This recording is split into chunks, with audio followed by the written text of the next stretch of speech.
Está con nosotros el doctor Alberto Reyes, presidente de la Asociación de Magistrados del Uruguay. Hay muchos temas, algunos puntuales. Gracias por esta visita. No, gracias a ustedes.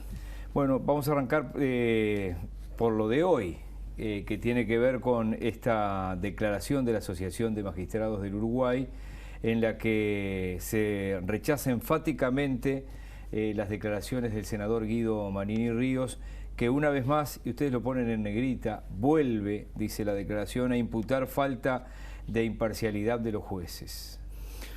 Sí, bueno, porque esto el 17 de abril emitimos un comunicado similar, pero frente a manifestaciones un poco más, era sobre un caso en particular que había sido muy cuestionado por parte del senador. En esta oportunidad es un tanto más fuerte, porque en definitiva lo hace en carácter como general y habla de magistrados, que no queda claro si nos refiere a nosotros solos o a los fiscales o a los dos, en fin. Pero para sí, cualquiera... Son magistrados fiscales y ustedes son los jueces.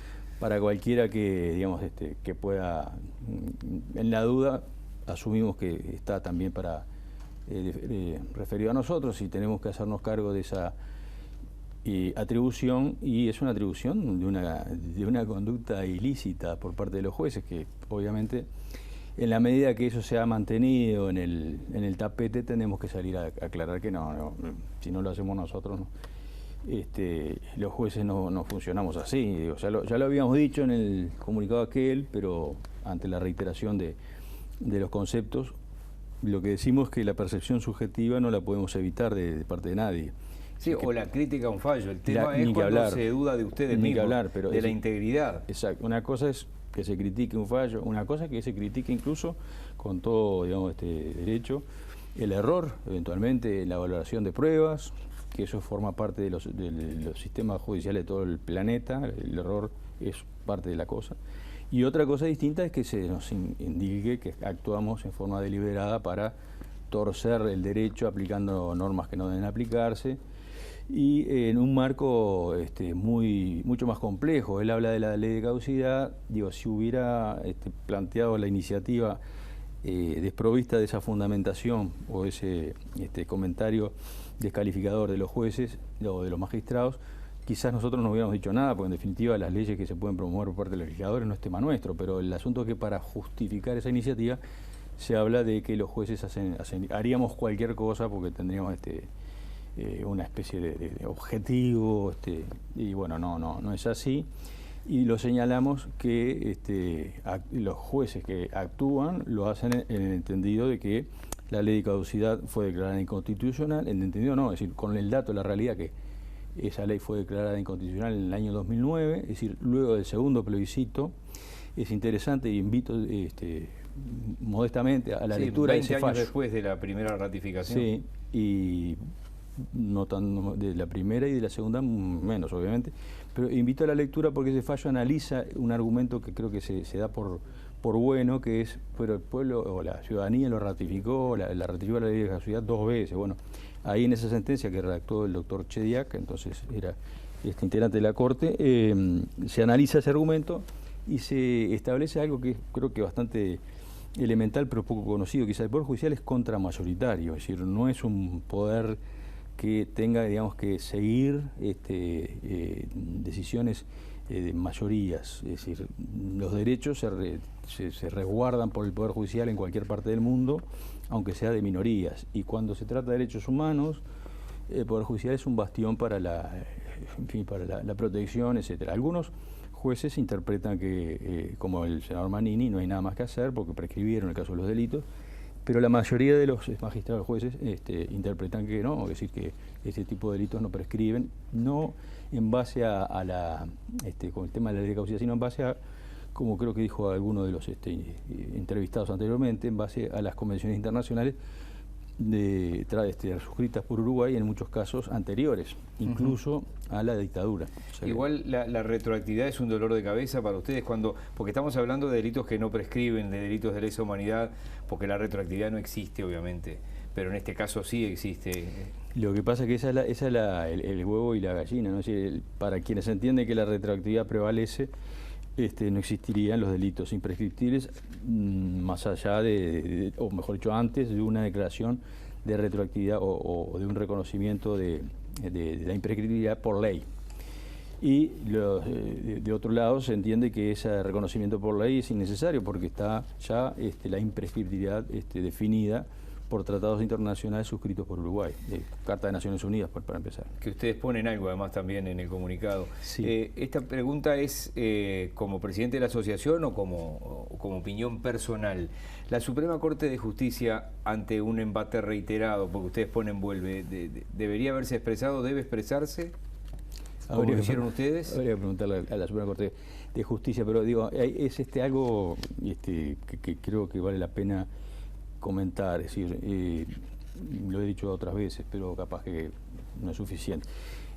La comisión directiva que integro y siempre cuando se trata de estos temas cuida mucho de salir y cómo salir, porque hay aspectos que tienen naturaleza política claramente y esos aspectos nosotros no podemos interferir.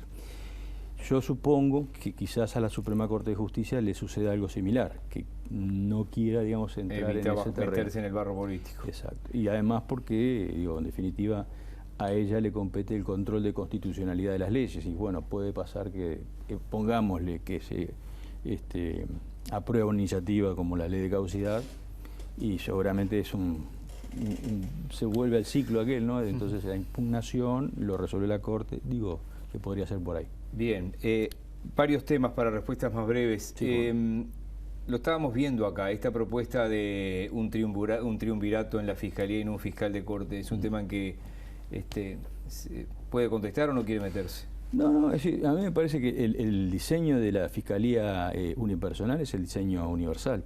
Es decir, no conozco, digo, capaz que no es un argumento demasiado bueno, pero no conozco que haya un sistema de Fiscalía, un triunvirato a la cabeza de la Fiscalía en sistemas que adoptaron el acusatorio, que fue el caso de Uruguay.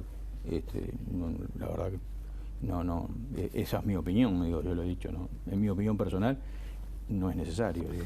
Bien, sistema acusatorio.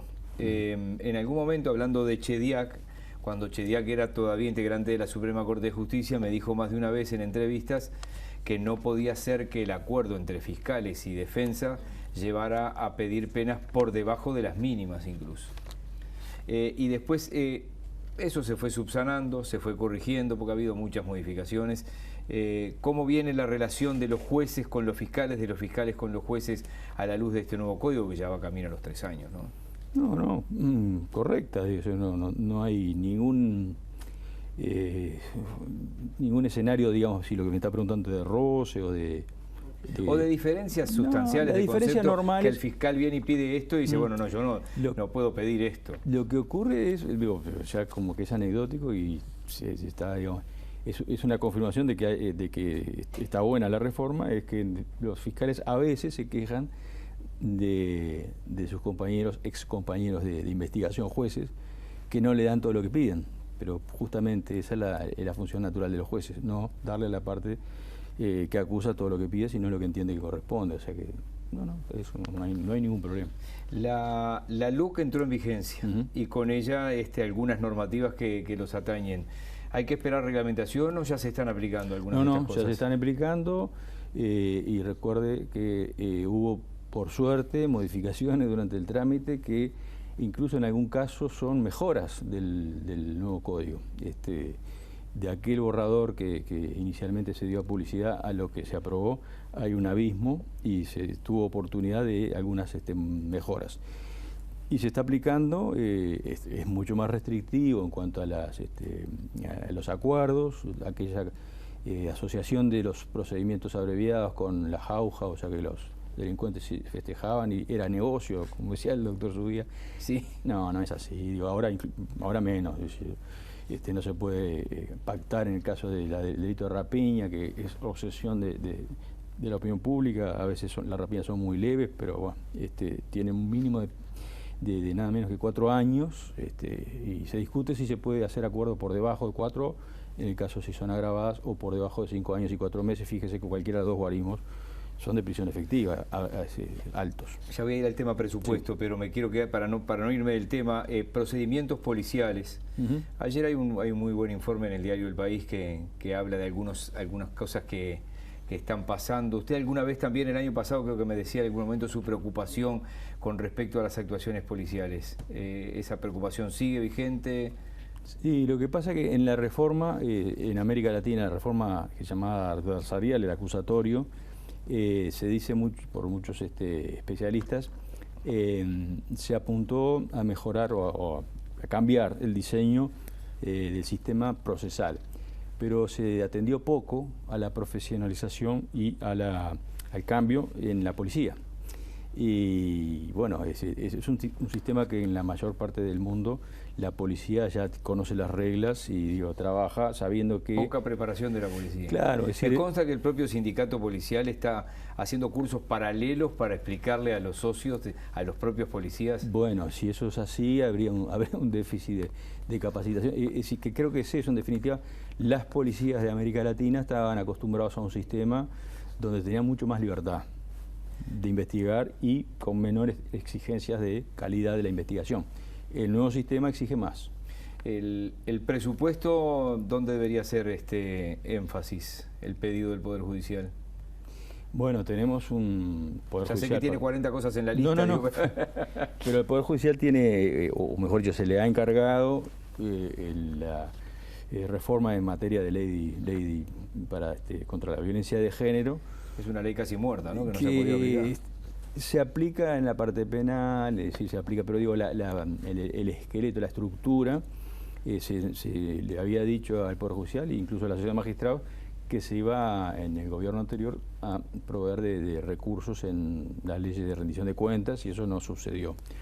Y veníamos creo que bien, pero vino el COVID y creo que tampoco, no sé, aparentemente no habría muchas señales de que haya recursos para que esa ley se instrumente como con el ímpetu que se pretendía. Es decir, el Poder Judicial ha hecho y hace cosas para tratar de cumplir con eso, pero es una ley muy ambiciosa, entonces no han estado a la altura de los objetivos de esa ley los recursos. Doctor Alberto Reyes, gracias por hoy. Por favor, a las órdenes. Nos reencontramos en cualquier momento. Muchas gracias. Momento de una pausa y ya venimos.